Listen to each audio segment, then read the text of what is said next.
আসসালামু আলাইকুম, welcome to my channel Shefa daily kitchen and lifestyle. আশা করি সবাই ভালো আছেন। আলহামদুলিল্লাহ, আমিও আপনাদের দোয়ায় ভালো আছি। তো আজকে আমি আপনাদের সাথে একটি আনাদার ব্লগ ভিডিও শেয়ার করতে আসছি। তো ভিডিওটা কি তা দেখার জন্য এবং জানার জন্য আমার পুরো ভিডিওটি দেখুন। তো আজকে আমাদের বাসায় হঠাৎই মেহমান এসেছে। তো মেহমানটা কি এসেছে, আমার বড় মামার ছোট ছেলে, মানে আমার মামাতো ভাই। তো কিছুদিন আগেই ওর বিয়ে হয়েছে, তো ওর বউকে নিয়ে এসেছে। তো ওরা হঠাৎ আসাতেই তো তাড়াহুড়োর মধ্যে কি করা যায়, তো ফ্রিজে যা ছিল আমি এখানে প্রথমত বিফ বের করেছি আর চিকেন। তো বিফটা আমি প্রথমে মাখিয়ে নিচ্ছি, যে পাত্রটাতে রান্না করব সেই পাত্রটাতে আমি বিফটা ধুয়ে নিয়েছি এবং এতে দিয়ে দিয়েছি পেঁয়াজ এবং বিফ রান্না করার জন্য যত মশলা লাগে সবগুলো মশলা আমি দিয়ে বিফটাকে মাখিয়ে এখানে বসিয়ে দিব এই অবস্থাতে।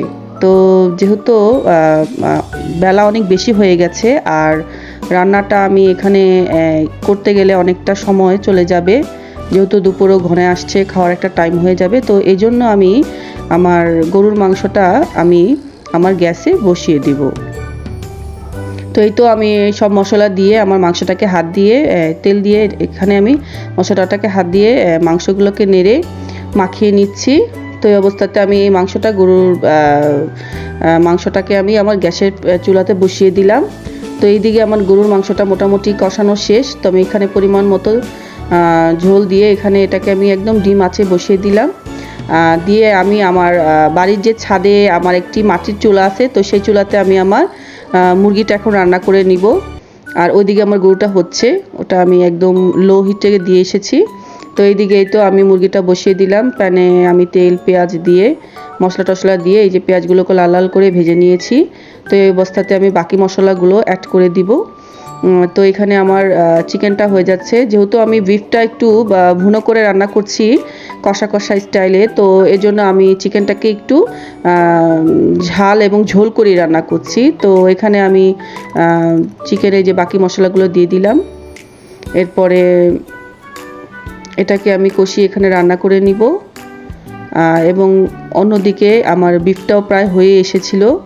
আর বাকি যে রান্নাগুলো করেছি, বাকি রান্নাগুলোর মধ্যে ছিল আমি ভেজিটেবল রান্না করেছিলাম আর পোলাও রান্না করেছিলাম সাথে। তো অল্প সময়ের মধ্যে আর কি যা করা যায় শর্টকাট, তো ততটুকুই করেছি। হাতে তেমন একটা সময়ও ছিল না, কিন্তু মেহমান আসলে একটু আইটেম করে রান্না করে খাওয়ানোটা আসলে আমার কাছে ভালো লাগে। যেহেতু সময় ছিল না, এই জন্য আর আমি বেশি একটা আইটেম করতে পারিনি। তো এই তো এইদিকে আমার মুরগির মাংসে যে মশলাগুলো সেগুলো দিয়ে দিচ্ছি এইদিকে। হ্যাঁ, এটা কষিয়ে নিব একটু, নিয়ে তারপর আমি মুরগিটাকে দিয়ে দিব। তো বন্ধুরা, যারা আমার চ্যানেলটিতে সাবস্ক্রাইব করেছেন তাদেরকে অসংখ্য ধন্যবাদ। আর যারা আমার চ্যানেলটি এখনও সাবস্ক্রাইব করেননি, যারা নতুন, তারা প্লিজ দয়া করে সাবস্ক্রাইব করে বেল আইকনটি প্রেস করে আমার সাথে থাকবেন এবং নতুন নতুন ভিডিও পেতে সাহায্য করবেন। তো এখানে আমি মুরগিটাতে কিছুটা আলুও দিয়ে দিয়েছি, যেহেতু একটু ঝোল করে রান্না করব, সেহেতু এর সাথে কিছুটা আলুও দিয়ে দিয়েছি। এই তো আমার চিকেনটা মোটামুটি কষানো শেষ। এখন আমি পরিমাণ মতো পানি দিয়ে চিকেনটা রান্না শেষ করে দিব। তো মোটামুটি এখন অনেকটাই বেলা হয়ে এসেছে, আমার রান্নাবান্নাও হয়ে গেছে। এই তো আমি সব কিছু সার্ভ করে দিয়েছি। তো এখন আমি সবাই একসাথে বসে খাওয়া দাওয়া করব। তো এখানে আমি খাওয়া দাওয়ার বা বউয়ের যে পিকটা নিতে পারিনি, তারা একটু হাইডেই ছিল। তারপর যে বিকেলের নাস্তায় নুডলস, তারপরে করেছিলাম চা। আর মেহমানরা তো মিষ্টি নিয়ে এসেছিল, এই যে তাদেরকে মিষ্টিও দেওয়া হয়েছে। তো আজকে এই পর্যন্তই। সবাই ভালো থাকবেন, সুস্থ থাকবেন। আল্লাহ হাফেজ।